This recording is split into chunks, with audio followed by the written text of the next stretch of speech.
listen up. Parents, Raul, you too. All right. Most of us have done it. Hey, Mr. Husband. In front of the kids. You don't fight in front of the kids. Ever, No. right?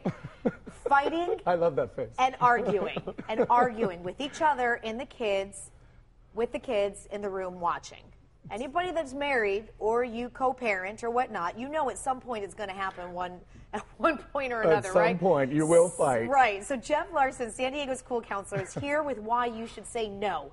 N-O to fighting in front of the kids. Jeff, thanks for coming in. You're welcome, as always. Okay, so like 2 reasons why I wanted to do this segment. First, I was watching Real Housewives of Orange County, and I saw Heather Dubrow, who married to the plastic surgeon, and the whole part of the segment, these guys were just going back and forth, back and forth, back and forth, and the kids, they cut to a shot of the children, and their eyes are just so round, looking at mom and dad, and then it reminded me of a time that me and my husband were like, and sort of getting into it. Yeah, and I looked at my little baby boy, and he's looking at both of us like, what's going on? So it made me think, what happens when you fight in front of the kiddos? Well, it's a huge deal, obviously, and I have a simple acronym, of course, which you mentioned, which is say no to fighting in front of kids. N-O. Why? So the N, why? Let me tell you why. So when I was becoming a therapist, I had to do 3,000 hours of work to get licensed, and I did it all with children. And you know what? Every single one of them, no matter what kind of household they were raised in, a rich one, a poor one, an educated one, uneducated, they all remembered their parents' horrible fighting. All of them.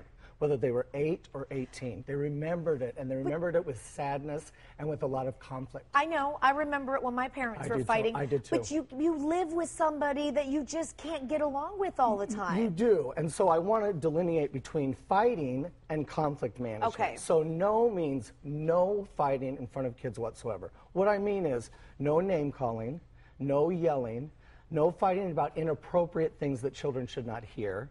No fighting about the children in front of them. No fighting about family members that are loved. Okay. Just no unfair fighting in front of children that is loud or ever violent, of course. Okay, so how do you have those arguments with the husband? With the husband? Because it's never the wife. Because it's never the wife. It's always the husband. How do you have... Stop it, Raul. How do you have that? How do you have that discussion then? You know what you do? What? You have to remove the other. And when I say remove them, I say you've got to go away. And here's what bothers me.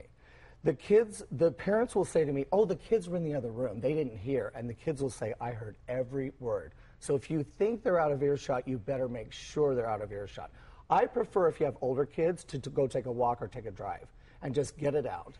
Outside of the house. It's not good for them to see conflict resolution, to see like that you have, because life is about conflict. Right. They're going to grow up and be married one day. So Right. shouldn't they learn how to argue and say, I love you at the end? Absolutely. So that's the O. So the O is only model conflict management. So only role model good conflict management in front of kids. Because listen, if you never have conflict, your kids are going to think, oh, I must have a life free of conflict. My life must be conflict avoidant. And that's a problem too. So you can model good conflict management. So for example, if you said to me, Jeff, when you didn't do the dishes after I asked you to, I felt really bad. Could you do them today? And I would say, of course, Shelley. And you would say, thank you. That's good conflict management. And everyone laughs because you have to practice to do it. But I also love at the end when you have a conflict that's kind of heavy, and at the end you say, you know what, thank you for resolving that with me, I appreciate it. And letting the kids even seeing that. See that. See that. That there's a joining at the end of the conflict. Because what it shows the kids is we still love each other, it's all good, there was some conflict, it's not the end of the world. So you have to teach kids that conflict doesn't mean it's the end of the world, but there will be conflict and you can do it right. Don't bring up past stuff in your conflict, fight about the current thing, use an I statement, and don't call names. High five, sister friend. You rock. And congrats on the news. Thank you, thank It's you. very We'll try not exciting. to fight in front of this one. It's so much Even harder, in front of right? the fetus, no, we can't do I know, it. even though I 'Cause can't they can even- hear. They can hear. Jeff, for more information, by the way, if you have questions for Jeff, if you want to learn more about, all this conflict resolution, we put all the information up on our website for you, fox5sandiego.com. Click the Scene On tab. You're awesome. Thank you for being You are here. too. I hope, Raul, did you pay attention? The whole time I watched. He The did. whole time. You watched? he did. Because usually he doesn't. He did. Right here. Welcome to our world. Right, Chrissy? Yeah. If,